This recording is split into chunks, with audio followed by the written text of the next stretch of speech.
Assalamualaikum warahmatullahi wabarakatuh. Waalaikumsalam warahmatullahi wabarakatuh. Selamat pagi Mbak Rizal. Selamat pagi Mbak Laras. Perkenalkan, nama saya Laras Hati dari Oke. SD Negeri 1 Jatilawang. Yes. Sekarang saya sedang melaksanakan PPD dalam jabatan di Universitas Negeri Semarang. Oh, UNES ya? Iya. Oh, iya. Mohon maaf mungkin mengganggu waktunya. Nggak ada istilah ganggu untuk dunia pendidikan. Ini terima kasih telah menyempatkan waktunya nih Bu, untuk Oke, oke. sharing-sharing terkait permasalahan yang saya temui nih Bu. Iya. Nah, jenis permasalahan saya itu ada pedagogik, literasi, dan numerasi. Oh, iya. Tapi masalah yang saya identifikasi itu terkait rendahnya motivasi belajar siswa dalam pembelajaran IPA materi pesawat sederhana Bu. Nah, hal tersebut itu dapat diketahui dari adanya temuan kegiatan pembelajaran yang cenderung menjadikan siswa cepat bosan dan kurang berkonsentrasi pada saat belajar. Nah, serta siswa itu kurang bersemangat dalam mengikuti pembelajaran yang diberikan. Oh, iya. Seperti itu permasalahannya ada di sekolah saya. Menurut Ibu, apa yang menyebabkan siswa memiliki motivasi belajar yang banyak dalam pembelajaran IPA tersebut? Oh, iya. Ya. Pelajaran IPA itu sebenarnya potensi sekali untuk mengaktifkan anak. Artinya anak cenderung akan senang dengan pembelajaran IPA kalau gurunya pintar-pintar mengelola pembelajaran. Beda dengan matematika ya, IPA itu cenderungnya anak bisa lebih aktif, lebih senang ketika gurunya pintar mengelola pembelajaran. Nah, apalagi tadi dengan materi yang pesawat sederhana ya. Kalau gurunya hanya menjelaskannya dengan ceramah, dengan buka buku halaman sekian, baca, pelajari, ya anak bosan ya. Nah, IPA itu akan lebih menarik lagi ketika metode yang kita gunakan itu bervariasi. Jangan hanya ceramah, jangan hanya disuruh tugas saja, tetapi akan lebih ngeh lagi kalau IPA itu dengan percobaan, dengan eksperimen, itu akan lebih, anak akan lebih greget lagi. Juga mungkin dengan melihat benda nyata. Kalau dengan melihat benda nyata, istilahnya itu kan dengan melihat dunia nyata itu kan anak-anak itu akan belajarnya lebih bermakna lah daripada hanya baca-baca buku atau dengar-dengar teori. Oh, pesawat sederhana adalah, ya, gitu kan. Kalau anak itu ya kita belajarkan, itu kita terjunkan ke dunia nyata pembelajarannya itu. Jangan hanya yang verbalisme, tahu kata-katanya tidak tahu artinya. Kalau IPA itu cenderungnya tadi saya katakan ke eksperimen lah, eksperimen. Terus media pembelajaran itu suatu hal yang sangat-sangat dibutuhkan ketika pembelajaran IPA, Mbak. Nah, kalau pembelajaran IPA dengan menggunakan berbagai media, insya Allah anak tidak akan bosan, tidak akan cenderung jenuh lah. Mana-mana diterang kayak bularas saya diterang kok nyatet ya bosan. Tetapi kalau jenengan coba modifikasi mungkin beberapa alat nyata yang contoh pesawat sederhana, beberapa contoh, terus anak disuruh mencari contoh-contoh yang lain. Bahkan tidak harus hanya dalam satu ruang kelas, Mbak. Anak bisa disuruh keluar, coba kita cari pesawat sederhana yang tipe 1 misalnya, tipe 2, anak diberi keleluasaan untuk keluar kelas, mencari benda-benda yang memiliki prinsip pesawat sederhana seperti itu, atau mungkin materi-materi yang lain. Yang jelas, guru memang dituntut untuk kreatif mengelola pembelajaran, terus menggunakan berbagai metode yang bervariasi, dan juga penggunaan media. Kalau IPA, penggunaan media kalau menurut saya itu hal yang mutlak harus ya. Artinya apa? Supaya anak itu satu dalam memahami konsep lebih mudah. Karena kan salah satu fungsi media pembelajaran demikian, mempermudah anak menguasai konsep. Terus juga membuat anak lebih tertarik pada materi atau pembelajaran. Dengan tanpa media dan dengan media, saya yakin anak akan lebih tertarik yang menggunakan media.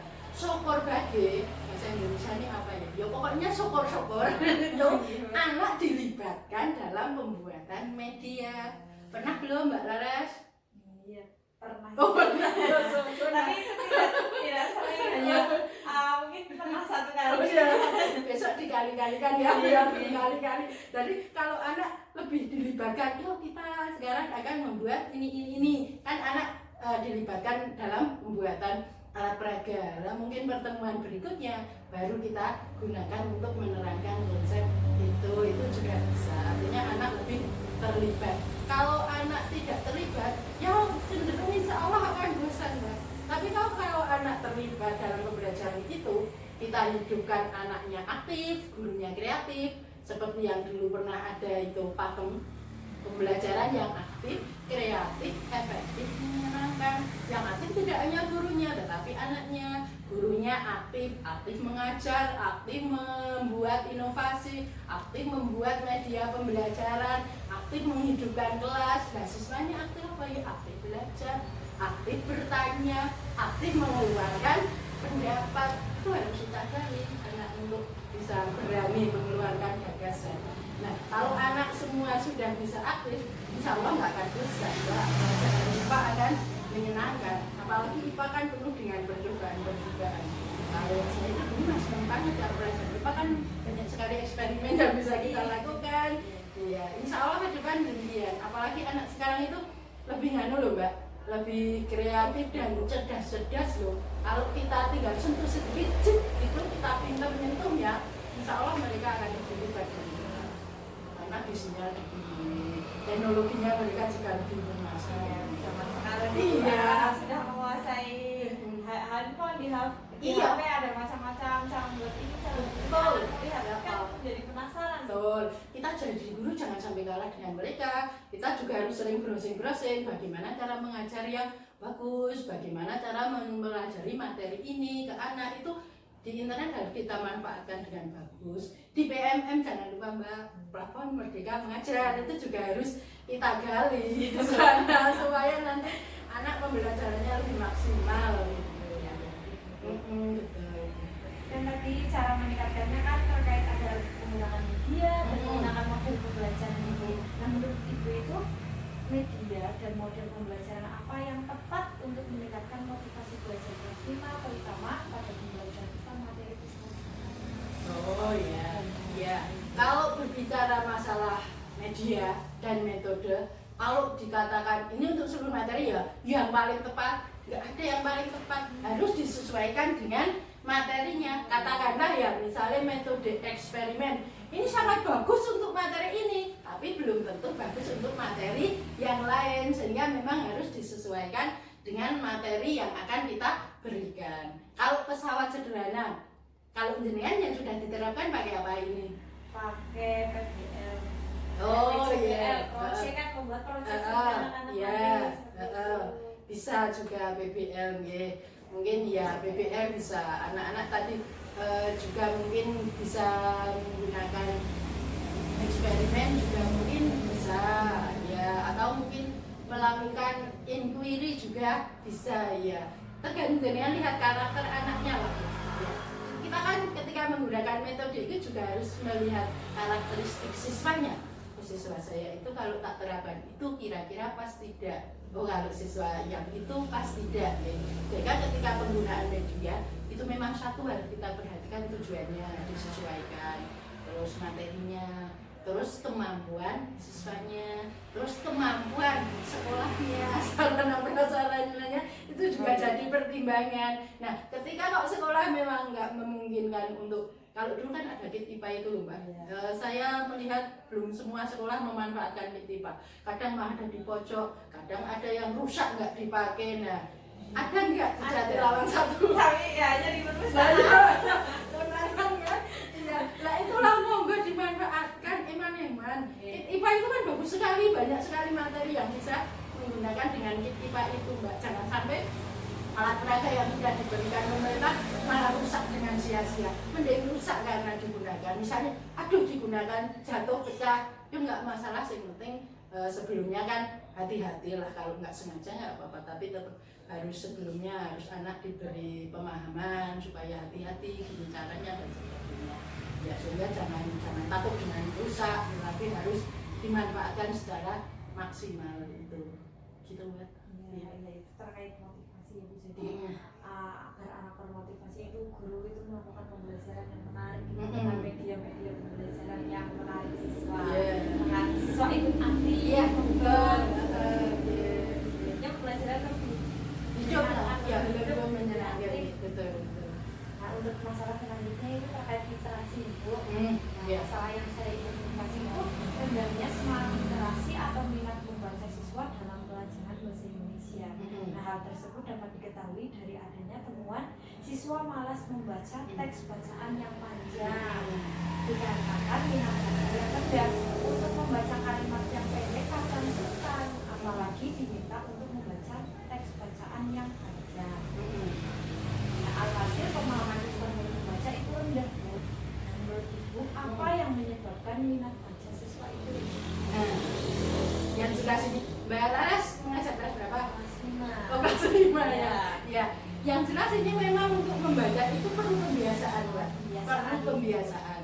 Ya, saya itu dulu juga pernah membeli buku yang judulnya itu Gila Membaca. Wah, saya ingin mempelajari itu supaya anak-anak saya, siswa-siswa saya itu bisa benar-benar membaca itu menjadi suatu kecanduan. Tetapi agak-agak tebal juga bukunya sih. Nah, berkaitan dengan ini Mbak, tadi saya katakan kebiasaan. Kalau anak sejak kelas 1 saja nggak dibiasakan baca, ya mana bisa kelas 5 mau membaca ya enggak lah. Membaca itu perlu kebiasaan. Kalau dulu ketika saya jadi guru, saya menerapkan 15 menit sebelum pembelajaran saya suruh membaca semua. Saya dulu mengajar kelas 6. Semua siswa kan ada sudut baca di ruang kelas saya.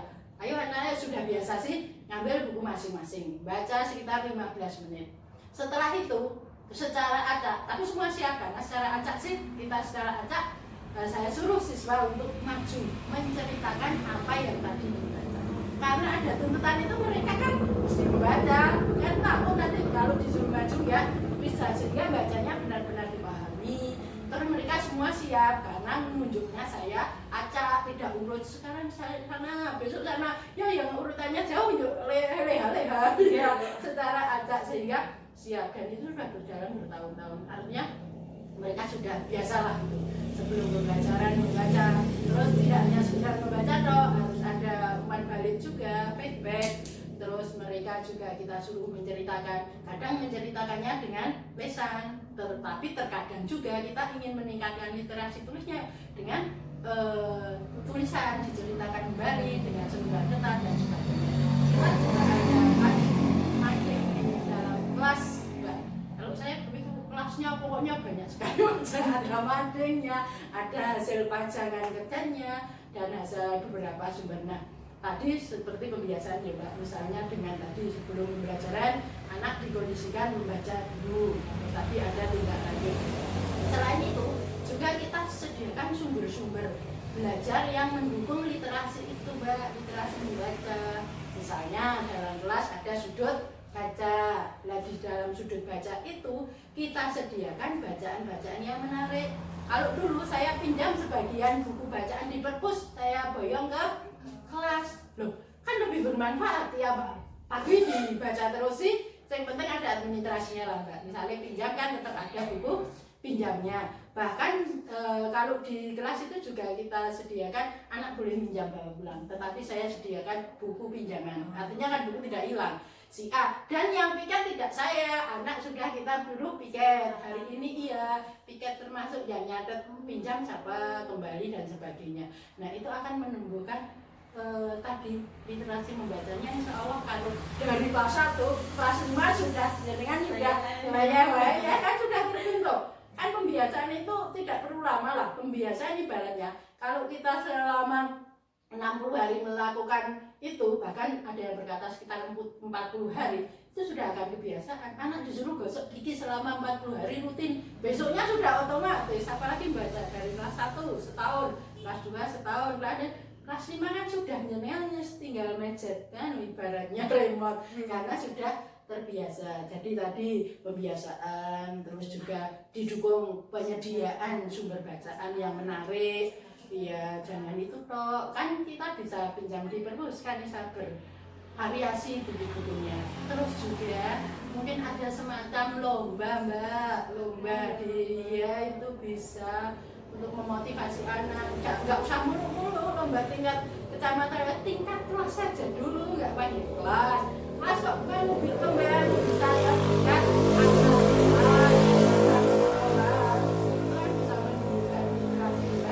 terus juga memanfaatkan perpus.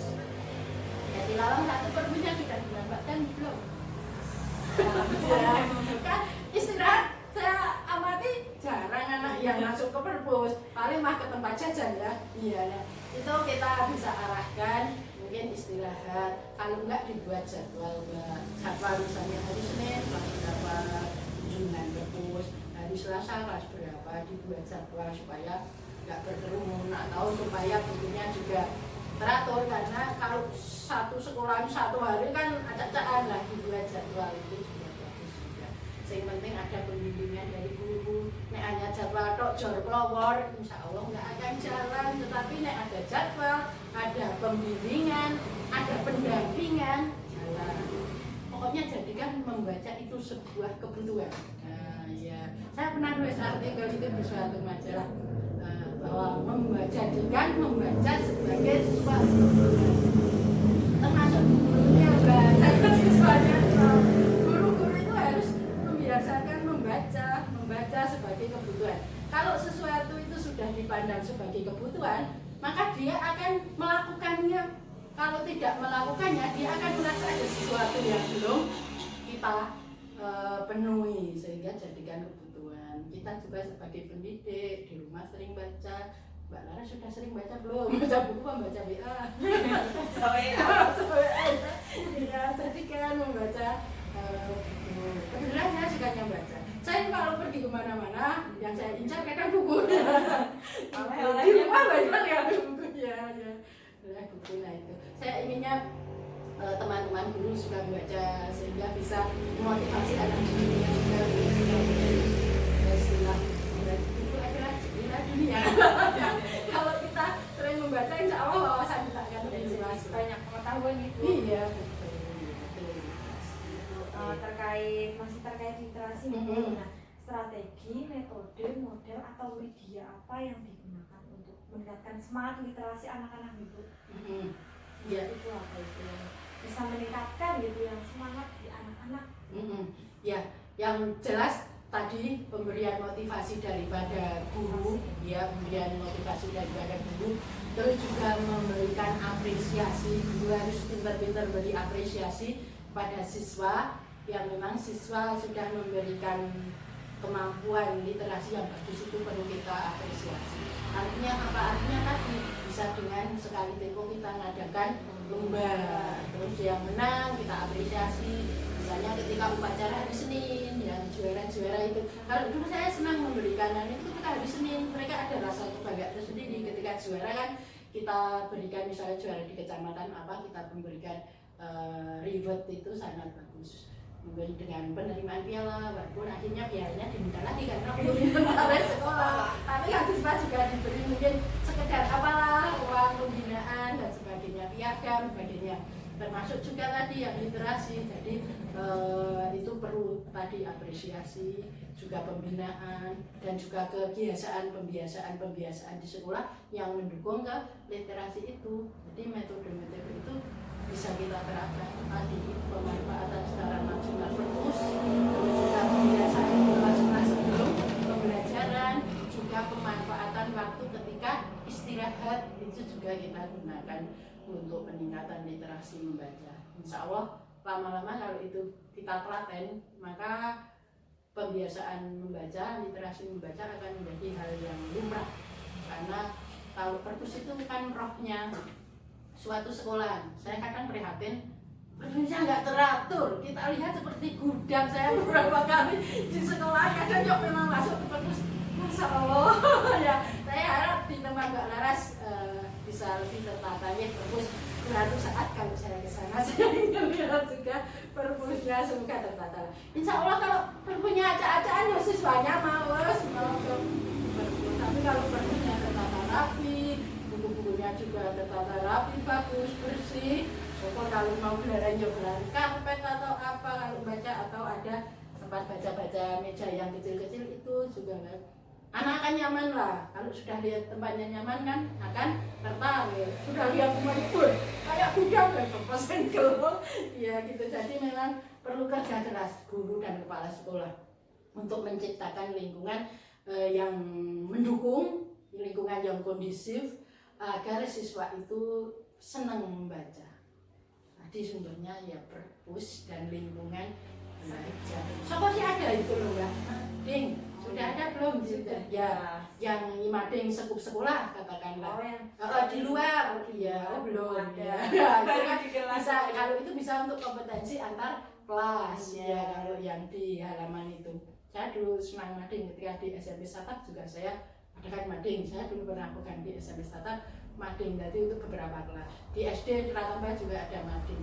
Jadi yang di saya harap di Wadayasa besok juga muncul Mading. Satu, pionirnya jadi lawan satu. Iya, Mading. Kan untuk mengacu lah. Kalau kelas yang lain belum, ya mungkin kelas 5 dikasih nanti yang bagus-bagus kita tempelkan di terus di Mading yang di halaman itu. Kalau anak sudah mulai tertarik kan nanti bisa mengembang. Kelas lain boleh kumpulkan di Bularas, nanti tim redaksinya, redaktornya diambil yang bagus-bagus. Anak itu kalau karyanya dipajangan sudah merasa puas loh, Mbak. Asli, mereka itu iya akan senang dihargai. Jangan sampai panjenengan pernah mencela karya anak. Sejelek apapun karya anak, jangan sampai pernah dicela. Akan mematahkan semangat dia. Karena anak apapun yang dikerjakan anak itu punya keistimewaan masing-masing. Anak misalnya memakai salah saja, tidak boleh kita salahkan. Karena ekspresi anak itu beda-beda. Iya, imajinasinya beda. Jangan pernah mencela karya anak, itu intinya. Karena anak nanti akan patah semangatnya.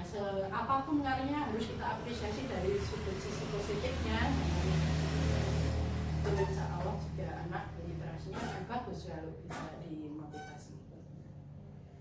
Ya, terima kasih Ibu atas ini masalah literasi ini. Jadi harus ada pembiasaan ya, pertama itu pembiasaan bagi anak. Kemudian yang kedua ada pemanfaatan perpustakaan, terus juga dari motivasi guru. Iya, penyediaan sarana prasarana yang dukung. Syukur sih di halaman sekolah ada taman-taman baca, ada kursi-kursi baca. Saya dulu pernah di desa itu kan ada pohonnya, di bawah pohon ada kursi-kursi, kan enak istirahat membaca buku. Ya, terkait permasalahan selanjutnya itu tentang pemahaman atau pemanfaatan model-model pembelajaran inovatif berdasarkan karakteristik materi dan siswa. Nah, masalah yang saya identifikasi yaitu guru belum maksimal mengimplementasikan model-model pembelajaran inovatif pada pembelajaran IPS, materi keragaman suku bangsa dan budaya. Hal tersebut dapat diketahui dari adanya temuan proses pembelajaran hanya sekedar mendengarkan, melaksanakan tugas, dan hanya terfokus pada buku saja, sehingga pembelajaran di kelas itu cenderung pasif. Nah, menurut Ibu itu, apakah pembelajaran yang inovatif itu sangat dibutuhkan, Ibu? Sangat sekali, Mbak, dan sangat dibutuhkan. Karena apakah pembelajaran hanya monoton, ya siswanya bosan. Kalau siswanya bosan, mereka tidak minat mempelajari IPS. Kalau tidak minat, itu prestasi IPS-nya juga akan rendah sekali. Nah, inovatif sangat penting. Ketika pembelajaran keanekaragaman budaya kok hanya baca, hanya tugas-tugas toh, ya bosan mereka. Panjenengan sekali temu bisa gunakan ini, misalnya adakan karnaval. Itu kan juga berrelevan dengan itu. Karnaval, ya sekarang kita akan karnaval.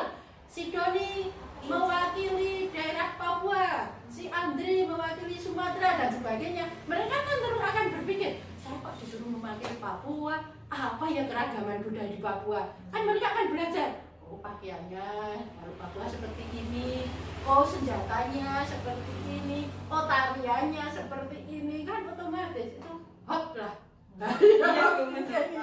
Mereka kan akan berpikir jadi kreatif. Si Ani pelajari Jawa, wah dia kan aku, saya kan hafal Jawa, apa yang akan saya tampilkan? Kan otomatis belajar ini pakaiannya, senjatanya, tariannya, atau makanannya, rumahnya dan sebagainya itu. Misalnya dengan ya seperti itulah. Jadi kita ciptakan inovasi-inovasi yang kreatif lah. Jangan hanya monoton yang ada di buku, jangan hanya tanya jawab kok kan. Kalau demikian kan saya pikir anak lebih kreatif loh.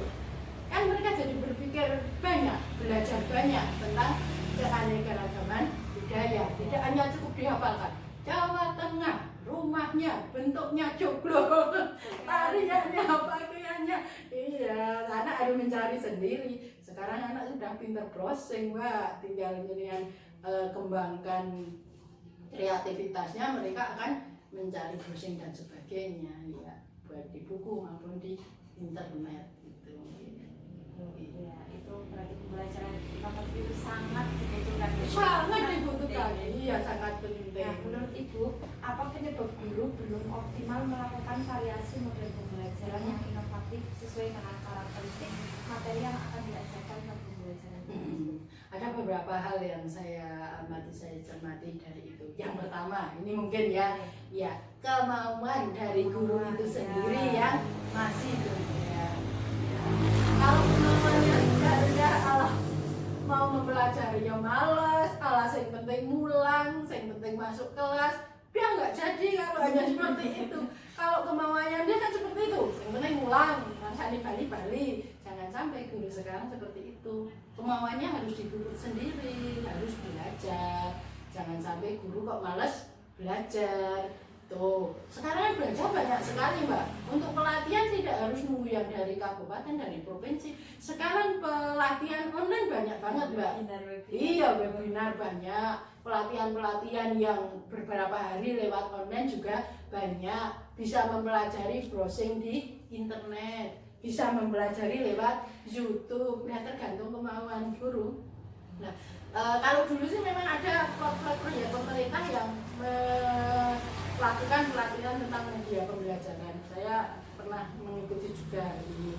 Tapi untuk saat ini memang karena kita sudah fokus ke IKM, banyak pelatihan yang mengarah ke IKM ya. Jadi semoga ke depan juga ada pelatihan tentang media pembelajaran lah, karena ini sangat-sangat penting juga sih. Artinya apa? Artinya ketika guru memang kompetensinya belum mampu, kalau mereka dilatih kan lama-lama juga akan mampu gitu. Jadi pertama tadi mungkin karena memang kemampuan guru yang rendah ya. Yang kedua bisa jadi karena kemampuannya memang belum ada ya. Mungkin guru masih baru saja masuk, belum pernah dapat pelatihan itu kan, padahal jane pingin tapi tidak bisa, tidak mampu. Nah itu memang, itu yang perlu kita memang PR kita bersama, kita fasilitasi. Dan harapan saya KKG dihidupkan. Ketika KKG ya kita kemarin sudah kita kumpulkan ketua KKG yang Gus Jati, ada Mas Dani, ada Pak Santo, ada juga Pak Nur Rahman. Kita kumpulkan, kita ingin hidupkan KKG di Wanayasa. Artinya apa? Ini lebih efektif untuk menerapkan beberapa hal yang perlu dikuasai kompetensi guru. Kalau kemarin ada IKM, ada Mulok Dawet Ayu, ada bahasa Inggris, dan juga kalau perlu media pembelajaran kedepannya kan bisa, nggak lara jadi narasumbernya kan bisa dilewat KKG, lebih efektif lah. Soalnya lingkupnya lebih sedikit, iya. Jadi semua tidak perwakilan. Iya, kalau di kecamatan kan hanya perwakilan. Waktunya juga agak umber kan, kalau tidak susu-susu. Sekarang menurut bagaimanakah cara untuk memaksimalkan implementasi model-model pembelajaran dalam pembelajaran IPA? Ya, tadi salah satunya adalah tadi dengan menghidupkan KKG ini ya. KKG kita hidupkan, kita manfaatkan. Terus misalnya mungkin ada pelatihan pembuatan alat peraga bersama. Alat peraga tidak harus IPA, Mbak. IPS itu banyak sekali alat peraga yang bisa kita buat. Dulu ketika ada MBS, manajemen berbasis sekolah, itu ada pembuatan alat peraga kan per bidang. Oh ini alat peraga IPA, alat peraga matematika, IPS kan ada sendiri, dulu dikelompokkan begitu. Nah IPS kan banyak sekali, kita bisa membuat alat peraga IPS sesuai materinya kan banyak banget juga. Misalnya juga membuat ada alam buatan, ada yang alami dan sebagainya kan bisa kita buat. Dari itu juga peta dan sebagainya. Sehingga pelatihan memang menjadi suatu kebutuhan menurut saya untuk meningkatkan kompetensi guru dalam pembelajaran IPS. Dan tadi IPS juga perlu alat peraga lah. Kalau nggak alat peraga itu bisa berupa benda, bisa juga anak diterjunkan langsung ke masyarakat. Kita IPS mempelajari sosial tentang pasar, ya anak diajak ke pasar lah, melihat penjual pembeli, melihat proses jual beli, atau melihat macam-macam pengamatan pencaharian kan ada di lingkungan kita. Jadi anak diterjunkan langsung ke dunia nyata, itu lebih efektif juga untuk IPS. Terus juga mungkin selain mungkin diskusi itu juga melatih anak mengeluarkan biasanya juga perlu juga diskusi, anak juga mungkin saling mengkritisi pendapat kelompok yang lain, itu bertukar pikiran, betul itu anak berani bertanya, itu juga perlu kita latih loh Mbak. Bertanya itu hal yang sepele tapi kalau nggak dilatih juga sulit. Coba ada murid saya ketika bilang siapa yang mau tanya, ya Dia bingung iya ya anak perlu kita gali. Dulu itu ada materi memang bagaimana cara bertanya, betul, keterampilan bertanya itu menjadi sebuah materi dalam suatu pelatihan memang keterampilan bertanya. Selanjutnya itu kenal model nih Bu. Model pembelajaran apa yang sesuai dengan pembelajaran PS materi keragaman? Ya, itu sih macam-macam Mbak. Bisa juga mungkin selain demonstrasi tadi ya, ada demonstrasi, ya ada karnaval juga bisa. Mungkin juga kalau IPS materi yang saat ini sampai materi apa Mbak Laras untuk IPS? Masih keragaman budaya nih. Oh ya. Selain karnaval mungkin juga pemberian tugas sebenarnya bisa juga anak-anak disuruh browsing di internet untuk itu, atau mungkin bermain peran bisa. Bermain peran itu bisa juga untuk keragaman budaya, mempraktekkan mereka misalnya peran dari saling ulang dan itu juga bisa lah disesuaikan dengan lingkungan yang ada di tempat Mbak. Karakteristik siswanya menyesuaikan siswanya mana yang kira-kira lebih efektif untuk kita terapkan di Tempuran Jatilalang 1. Karena mungkin yang pas di Jatilalang 1 belum tentu pas di Tempuran 2. Di Tempuran 2 pas belum tentu pas di Wanayasa 1 kan ya. Harus karakteristik siswa dan lingkungan perlu jadi perhatian untuk penentuan metode apa. Tetapi yang utama adalah tujuan pembelajarannya. Harus disesuaikan dengan tujuan pembelajaran yang ingin kita capai. Kalau istilah sekarang ya capaian yang di kelas 1 dan kelas 4 kalau panjenengan masih kultivasi masih tujuan. Itu terkait model-model itu. Nah, sekarang yaitu tentang literasi, numerasi, advent material, miskonsepsi, dan quotes. Nah, masalah yang saya identifikasi itu siswa merasa kesulitan memahami materi pecahan dalam bentuk soal cerita Bu. Hal tersebut dapat diketahui dari adanya temuan hasil ulangan matematika pada materi pecahan itu rendah, terutama di soal cerita. Kemudian pada saat mengerjakan soal cerita itu anak kurang memahami maksud soal cerita tersebut, seperti itu Bu. Nah, menurut Ibu, apa penyebab siswa itu masih kesulitan dalam memahami dan mengerjakan soal cerita? Ya. Nah, itu berarti ya memang selama ini soal cerita jadi hal yang agak-agak menjadi momok ya bagi anak-anak. Rata-rata soal cerita mereka mengalami kesulitan.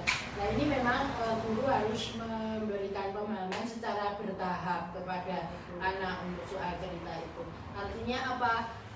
Selain juga alat peraga perlu loh Mbak, pecahan itu alat peraga juga perlu.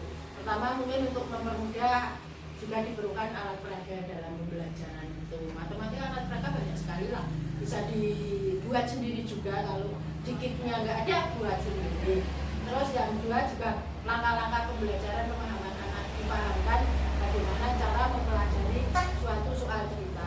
Bentukan yang pertama mungkin harus mengetahui dulu apa yang diketahui dari soal cerita itu sudah diketahui apa yang diketahui dalam soal cerita itu, terus anak juga dipahamkan dari soal cerita itu apa yang ditanyakan. Ya. Soalnya sudah dipahami, terus kemudian yang kedua yang ditanyakan anak paham, jangan sampai anak sing ditakoki apa tidak paham, harus tahu, diketahui apa dulu poin-poinnya, setelah itu ditanyakan apa dulu, baru dijelaskan tahapan cara mengerjakannya. Kalau cara mengerjakannya kan tergantung soalnya itu, ada langkah-langkahnya tersendiri, misalnya ini dikalikan ini dulu, baru setelah itu dibagi dan sebagainya, kan tergantung soal ceritanya. Yang jelas anak harus menguasai konsep dulu itu, sehingga anak harus pertama benar-benar paham akan soal itu, apa-apa saja data-data yang diketahui dari soal yang ada. Yang kedua juga tahu apa yang ditanyakan dalam soal itu. Yang ketiga baru mengerjakan langkah-langkah pengerjaannya. Terakhir adalah kesimpulan. Dan itu memang adalah beberapa kali latihan, artinya memang perlu selalu diasah. Awalnya sekali ayo anak dimasukin harus berulang kali latihan, Mbak. Artinya apa? Artinya anak sering diberi latihan supaya lanyah lah, supaya lancar, sehingga oh berarti begini ya cara mengerjakannya itu. Nanti otaknya akan terlatih untuk menganalisa suatu soal. Tentu dari soal yang sederhana dulu, baru meningkat agak sulit, dan yang terakhir yang hot. Terakhir banget, hot banget. Saya gurunya agak nggak apa-apa itu. Tadi penyebabnya itu ada kurangnya dulu dalam pemahaman soal cerita itu, saat menjelaskan langkah-langkahnya. Kemudian yang kedua adanya kurangnya penanaman konsep soal cerita. Kemudian yang ketiga ada kurangnya latihan, latihan untuk siswa sehingga terbiasa dengan soal cerita. Iya, dan mungkin tambah tadi alat peraga juga pengaruh juga. Kurangnya alat peraga. Iya, atau mungkin tidak tepatnya alat peraga yang digunakan ya bisa jadi. Iya. Bahkan tanpa alat peraga kadang. Saya lihat dulu jarang pakai alat peraga ketika mau diuji tes, mau nyampe IGP lah, mereka alat peraganya komplit bagus bagi adik-adik tiap hari seperti itu wajar.